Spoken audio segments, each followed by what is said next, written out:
Well, right now, this area, North Alabama, between Decatur, Athens, Huntsville, is a golden triangle of economic opportunity. One day that'll be a whole city. Right now, this road right here is a connector from downtown Huntsville all the way to Athens. This road in the afternoon becomes a parking lot. In the morning, it's busy. This is noontime and it's busy. We have got to do something about our infrastructure here. Highway 72, I-565, both east-west corridors that we depend on. Something has got to be done. We don't know what a bill will contain right now, but one thing we know, you cannot buy asphalt without more money. We've got some reforms that need to be made into the bill, but right now, this is my number one project. I told the people I'd work on this, and that's what I'm going to do.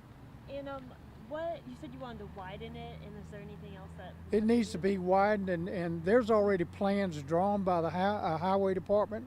I've seen those plans, or the few modifications from downtown Huntsville all the way out. We've got a good road that will move traffic efficiently.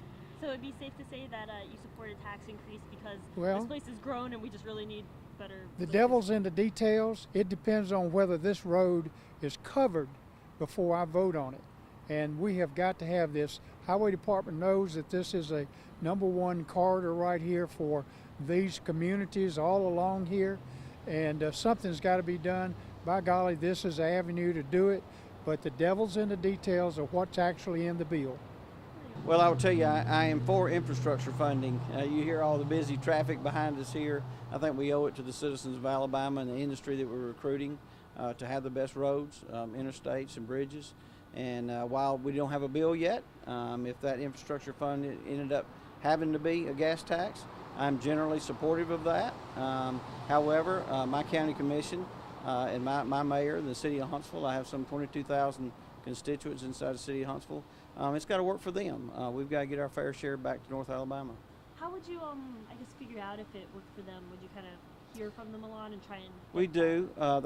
We all stay in touch, particularly recently with a pending bill, and they are working with their counterparts and their associations, and I think we're close to all being on the same page. I think everybody understands the growth that we need in North Alabama. We've been very fortunate up here to recruit a lot of industry, and we've got to step up and make sure the infrastructure is right.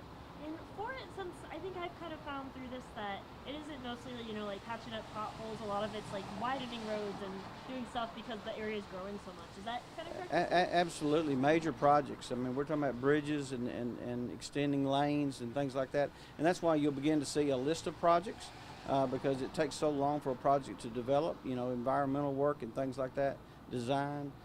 So if you do see infrastructure funding coming forward, you'll see a list of projects in Madison County, in Huntsville, and throughout Alabama. So the last thing I just want to ask is, do you know of any numbers that have been thrown around? I heard kind of like maybe 12 cents per gallon, kind of stuff like that. So I have heard 12 cents. I'm not sure that we need that much right now. I think you may see an escalating scale of several cents per year for a certain period of time. We want to do the least amount as possible for the funding that we need for the existing infrastructure needs. So certainly don't want to go to a gas tax and get more money than we need now, and quite frankly more money than we can spend on projects. So I think we'll look at that as probably somewhere in that range, and hopefully we'll see a bill here in the next few days.